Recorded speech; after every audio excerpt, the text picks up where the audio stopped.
Puis 1 mètre de tonne. C'est ça. Oui. Le chêne est utilisé pour les charpentes ou des parquets, le sapin pour les menuiseries, les meubles et le hêtre pour les jouets. Alors là, dans la grume de hêtre, on évalue plusieurs qualités. Par exemple, sur cette grume-là, on a détaillé 3 qualités différentes. Pour nous, c'est le meilleur moyen de valoriser les bois. Le hêtre est très prisé pour sa couleur blanche, sa résistance et son absence de nœuds. Un bois idéal recherché par les tourneurs qui fabriquent de petits objets.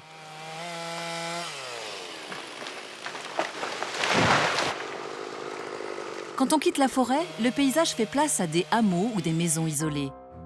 Les hommes y ont toujours vécu un peu coupés du monde. Au Moyen-Âge, leur destin a basculé grâce au bon Dieu. Chaque année, des centaines de milliers de pèlerins se rendaient à l'abbaye de Saint-Claude pour ces miracles. Saint-Claude, c'est comme Lourdes aujourd'hui. Un véritable business se met en place. Les pèlerins veulent ramener des souvenirs. Les religieux leur vendent des petits objets en bois, chapelets, croix, crucifix. Yvan Lacroix, le bien nommé, a rédigé 2 livres sur l'industrie du jouet dans la région.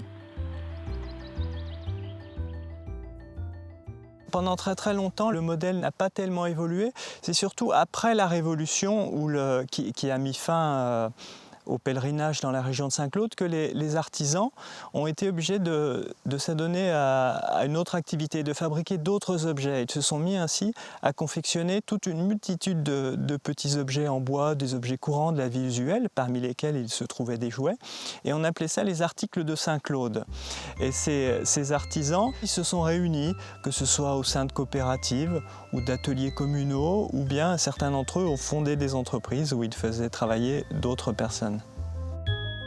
L'activité prend son essor au début du 19e siècle, jusqu'à compter 1 millier de tourneurs. Des ateliers apparaissent un peu partout. À Saint-Claude, on tourne des pipes, ailleurs des cuillères, des spatules, des boîtes, des quilles ou des sifflets.